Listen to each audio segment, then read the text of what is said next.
നേരം ചന്തമൊന്നുമില്ലേ ചാത്തൂന ചങ്കാണി പറയിപ്പെണ്ണ്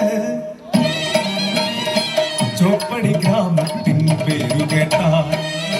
പാടി മേലാളർക്ക് ഗ്രാമത്തിൻ ശാപമാണി ആചാരം ചോപ്പടി എന്ന ദുരാചാരം പെണ്ണോട് തീണ്ടാരി പേറിയാല് നാലുനാൾ ചോപ്പടി കഴിയേണം നാലടി പൊക്കത്തിൽ കളിമണ്ണ തീർത്തൊരു ഇരുളിൻ മാടമാണി ചോപ്പടി കിളിവാതിൽ ഇരുനേരം തുറന്നിടും പഴങ്കഞ്ഞി നൽകുവാൻ മാത്രമായി ചാത്തൂന്റെ പുരയിൽ ഒരു പെണ്ണു പിറന്നേ അഴകുള്ള അടിയാത്തി പെണ്ണു പിറന്നേ ചട്ടമ്പി ചാത്തൂന്റെ ചങ്കലിക്കും കുഞ്ഞിന്റെ പാലില കുന്തിരി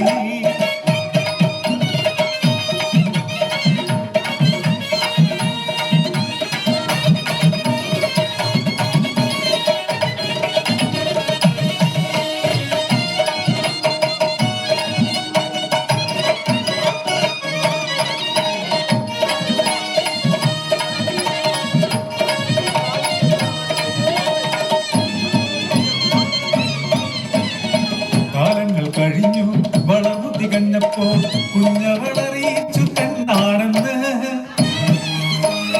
പറയിതം നടുവി ചോപ്പടിയിൽ കഴിയേണ്ടതാവായല്ലോ എൻ കയ്യാലൂട്ടിയാലെ ഉണ്ണാറുള്ളൂ എൻ പാട്ടു കേട്ടാലേ ഉറങ്ങാറുള്ളൂ ആ കുഞ്ഞിനെ ചോപ്പടിയിൽ അടയ്ക്കാനോ പാടില്ല മേലാളറിഞ്ഞാൽ തല കൊയ്തിടും അമ്മ തൻ മനസ്സോ തേങ്ങിക്കരഞ്ഞു കുഞ്ഞിൻ മാനസം പേടി പൂണ്ടു ഇരുളിനെ എനിക്കു പേടിയാണമ്മേ ഒറ്റയ്ക്കിരിക്കാൻ പേടിയാണമ്മേ അരുതേ എന്നെ അടയ്ക്കരുതേ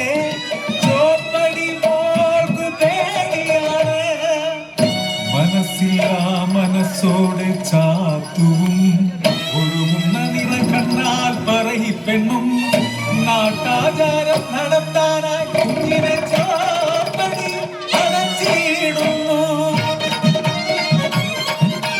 നാളുകൾ രണ്ടു കഴിഞ്ഞു മൂന്നാം രാവും കഴിഞ്ഞു നാലാം നാളിൽ കിലുക്കിലക്കിരുന്നു പാദസരം പണിതു കാത്തിരുന്നു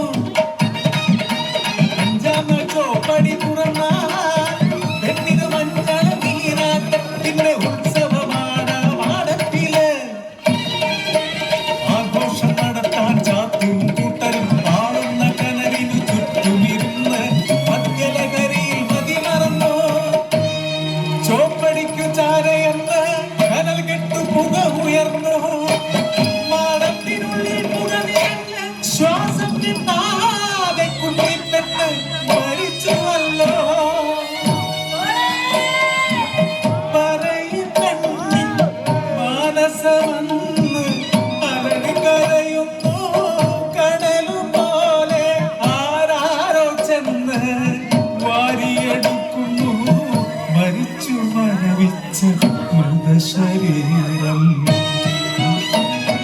തോരാത്ത കണ്ണീരായി